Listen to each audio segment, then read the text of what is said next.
So what's up, kamusta? Ayos pa tayo dyan. So nandito tayo ngayon sa may Mitsukushi San Rafael branch at meron tayong nakita dito.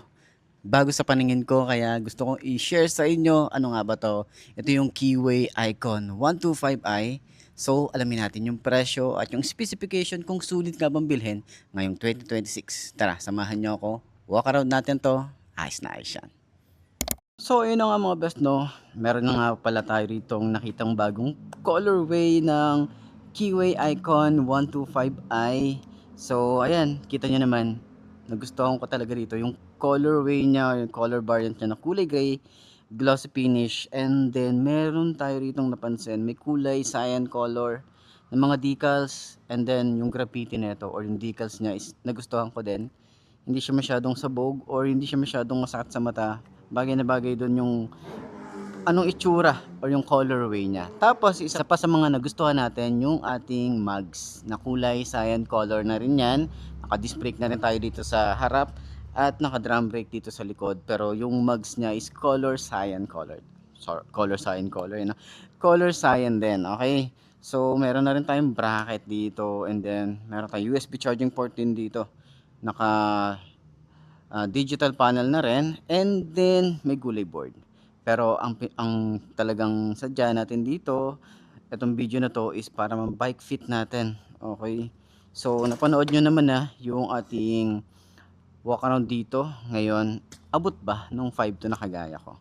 Tingnan natin. Ayan. So syempre make sure nyo na naka side stand ng maigi. Okay, para hindi tayo mabuwal. So, magaan yung motor. Magaan naman talaga yung motor na to.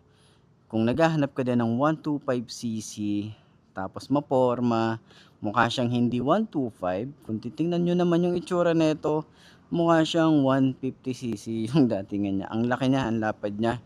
Pero hindi naman siya ganun kahaba.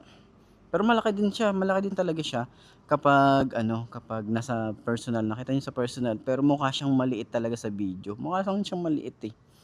Ayan no. 'Di ba? OBR natin, 'di ba? Makapal yung foam, malambot din naman. Yan, masarap din to sa long ride, lalo na yung foam nito. Hindi siya yung sobrang lambot, di rin siya yung sobrang tigas. Nasa gitna siya. Check natin yung shock. Okay, maganda yung shock. Rate natin ng mga 8/10. Okay, turning radius niya, may space pa tayo rito. Ayan, legroom, may space pa tayo rito kapag nakaayos tayong upo. Ayan, may space pa tayo rito. Ayan. And then, yung gulay board nga, di ba? So, ayan, kita nyo naman, meron tayong gulay board dito. So, sa mga pinamili natin, meron pa rin tayo ditong utility hook para at least safe yung mga pinamili natin. Ayan. Kung sa helmet, pwede rin natin paglagyan dyan. And then, kung sa long ride naman, no worries tayo dito. Kasi nga, meron tayo ritong USB charging port, dalawa na rin yan. Okay? So, ayan, sa tingin nyo, sulit nga bang bumili ng ganitong motorcycle, itong Keyway Icon 125. Comment nyo na lang yan. At dun sa mga nakagamit na ito, share nyo naman dyan ano yung mga naging experience nyo sa motorcycle na to. Ayan. So, anong marirate nyo rito? Yung bago nilang kulay. So, ayan. Para sa akin, overall, goods yung ating looks na ito sa specs. Ayan. Nakita nyo naman kung ano yung full specs na ito. Nandiyan sa screen nyo. And then yung presyo. And then kung saan nyo mabibili itong motorcycle na to. So ayan, puntahan nyo na lang yung mga pinakamalapit na Mitsukushi dyan sa lugar nyo or dito sa amin itong San Rafael branch. Okay? Ayos na ayos yan. And then, center stand natin, magaan ba siyang i-center stand?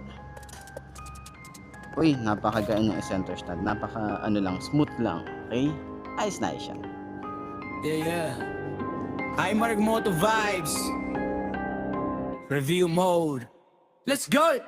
Pagdating sa motor, ako'y nakafocus. Detalye bawat pyesa, walang sablay, walang bogus. From makina hanggang forma, lahat sinusuri. Hindi basta hype, dapat legit. Di puro theory, horsepower, torque.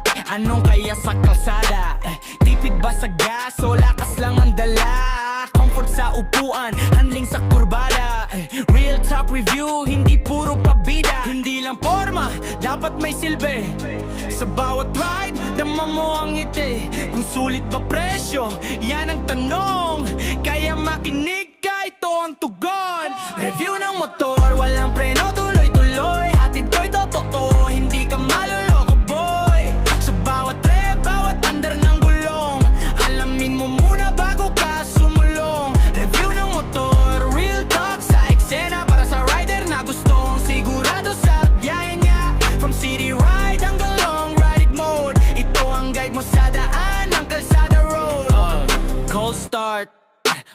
Ramdam mo ang tunog, kung maayos ba o parang may kulang sa ugong. Suspension check, lubak ay kalaban. Kung smooth ang tupo, panalo sa laban. Brakes kung kapit, dapat sigurado. Safety first lagi, di pwedeng papakto. Ilaw sa gabi, malinaw ang daan. Headlight na solid, panalo sa laban. Hey, hindi lahat ng uso para sa'yo bro. Piliin mo yung swak sa budget na trip mo. Hindi lang pangalan, hindi lang brand. Importante kung kaya mo siyang i-handle. Review ng motor, walang pre